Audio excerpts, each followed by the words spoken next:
Hi, my name is Susan Manganello. My daughter Jennifer Manganello, at the age of 15, had a spinal fusion. Unfortunately, the physician didn't do a procedure, and she suffered a spinal cord injury. She suffered lots of medical mishaps over the 7 years of her life. She was in the hospital for a good 5-6 months, recovering from the spinal injury.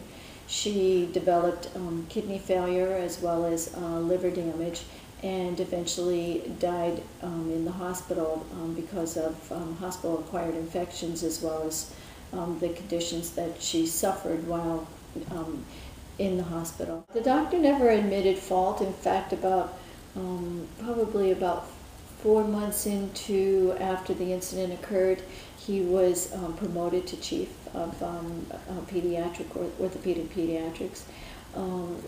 He really never felt like he had done anything wrong. Unfortunately, he covered up the incident and then blamed it on somebody else, and said neurologically she would have been paralyzed down the road, and the neurosurgeon said that wasn't true.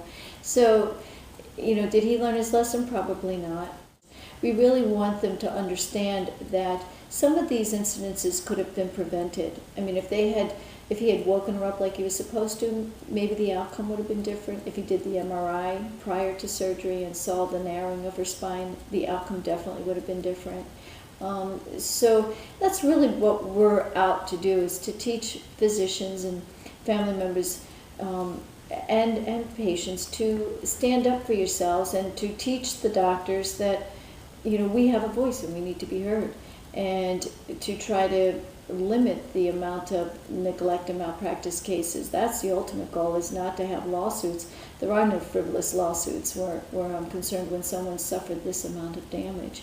Where you've seen, people die needlessly. I mean, she could have had, many, many more years ahead of her, and instead, we had to bury our daughter when that shouldn't be.